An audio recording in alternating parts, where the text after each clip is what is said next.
Hello guys, this is the first chapter of medieval Indian history of Satish Chandra book.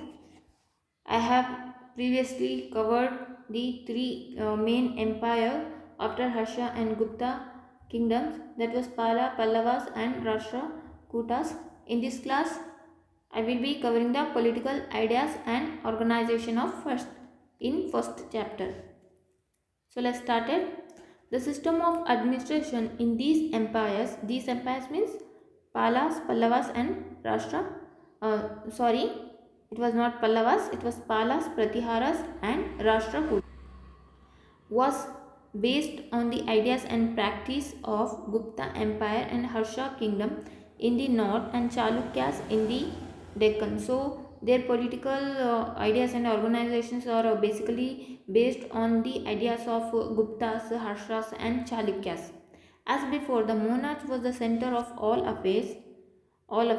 He was the head of administration as well as commander in chief armed forces. He sat in the magnificent darbar. Squadrons of infantry and cavalry were stationed in the courtyard and war elephants and horses were paraded before him. He was attended by royal chamberlains who regulated the coming and going of vessel chiefs, feudatories, ambassadors, and other high officials who regularly waited on the king. The king also dispensed justice. The court was not only a center of political affairs and justice, but cultural life as well. Dancing girls and skilled musicians attended the court. Women of king household also attended the darbar on festive occasions. In the Rashtrakuta Empire, according to Arab writers, women did not veil their faces. The king's position was generally hereditary. Thinkers of the time emphasized absolute royalty and obedience to the king because of the insecurity of the time. Wars were frequent between kings and their vassals.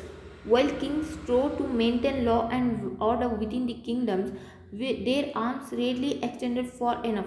Vassal rulers and autonomous chiefs often limited the area of the direct administration of the king. Although the kings adopted the high sounding titles such as Maharaja Dhiraj, Parama, Bhattacharya, etc., and the claim to be Chakravartin and supreme of all Indian rulers. A contemporary writer, Medhatithi, thinks that it was a right of an individual to bear arms in order to defeat himself against thieves and assassins. He also thinks that it was right to oppose an unjust king. Thus, the extreme view of royal rights and privileges put forward mainly in Puranas was not accepted by all the thinkers. The rules about succession were not rigidly followed. The eldest son often succeeded. So this is all the political view. We have to remember all these things. It can be asked in any exams in the form of statements. The rules about succession were not rigidly fixed. The eldest son often succeeded, but there are mainly instances when the eldest son has to fight his younger brothers and sometimes lost to them. Thus, the Rashtrakuta ruler Dhruva and Govinda IV deposed their elder brothers. Sometimes rulers designated the eldest son or another favorite son as their Yuvaraj or successor. In the case, the Yuvaraj stayed at the capital and helped in the task of administration. Younger sons were sometimes appointed provincial governors.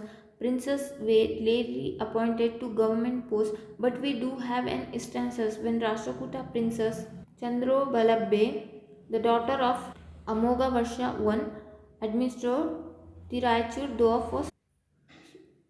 In this region, there was a rare cases when any princes were posted for any government post, but there was a one example that is in Rashtrakuta Empire. Rashtrakuta Prince Chandra Vallabhe, the daughter of Amogavarsha, was administered in Raichur for some time. It is an example that some of the princes was also appointed government post, but rare cases.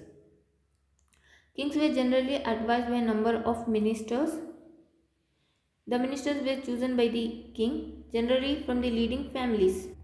Their position was often hereditary. So there was minister who advised the kings, and these ministers were appointed by the kings themselves, and their position was hereditary. Thus, in case of Pala king, we hear that a Brahmana family supplied four successive chief ministers to Dharmapala and his successors. In such case, the minister could become very powerful. Although we hear number of departments of the central government, we do not know how many of them were there and how they worked. From epigraphic and literary records, it appeared that in almost every kingdom there was a minister of correspondence, which included foreign affairs, revenue minister, treasurer, chief of the armed forces known as Senapati, chief justice, Purohita, and Purohita.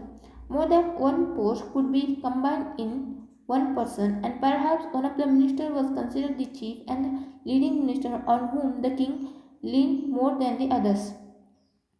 All the ministers except Purohita were expected to lead military campaigns as well as when called upon to do so. So Purohita is the one who leads the military campaign. We also hear of officials of the royal households. Royal household is known as Antapur. Since the king was fountainhead of all powers, some of the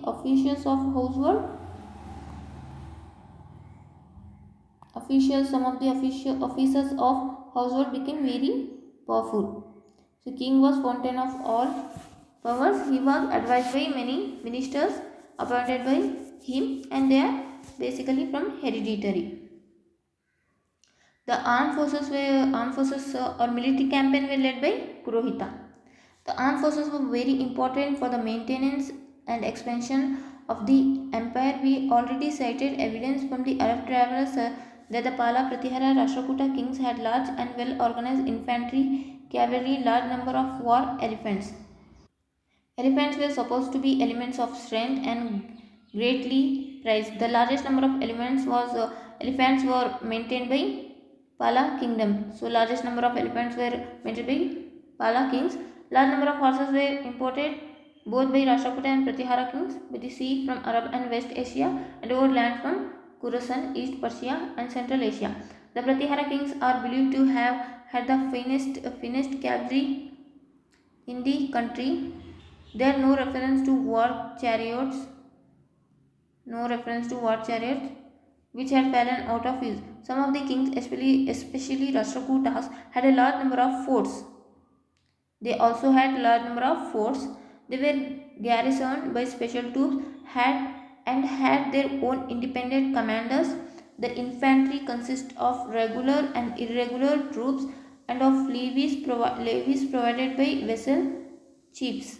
The regular troops were often hereditary and sometimes drawn from different regions all over India. Thus, Pala infantry consists of soldiers from Malwa, Khasa, Lalata, and Karnataka. The Pala kings and perhaps Rashtrakutas had their own navies, but we do not know much about their strength and organization. So Rashtrakutas and Pallas, they also had their own navies. Okay, we have to remember they also had their own navies. The empires consist of area administered directly and areas ruled over by the vassal chiefs. There are areas which is directly administered, and there are areas which is ruled over by vassal chiefs. The latter were autonomous as far as their internal affairs were concerned, and had greater obligations of royalty, paying fixed tribute and supplying the quota of troops to the overlord. Sometimes a son of vassal chief was asked to stay in attendance of the overlord to guard against rebellion. The vassal chiefs were required to attend the darbar of the overlord on special occasions, and sometimes they were required to marry one of their daughters to the overlord or to one of his sons. But the vassal chiefs always aspired to be independent, and wars between them, the overlord, were frequent. Thus, Rashtrakutas had to fight constantly against the vassal chiefs of Vengi, Karnataka, and Pratihara has to fight against the Paramaras of Malwas and Chandelas of Bundelkhand. The directly administered territories in Pala and Pratihara's empires were divided into Bhukti. So there was directly administered territories which was divided into Bhukti, known as provinces, and Mandala or Visaya districts. So it was Bhukti and Mandala. We have to remember the directly administered territories are divided into Bhukti and Mandala. Bhukti is province and Mandala is districts. Bhukti and Mandala. The governor of province was called Uparika and the head of district is called Visayapati.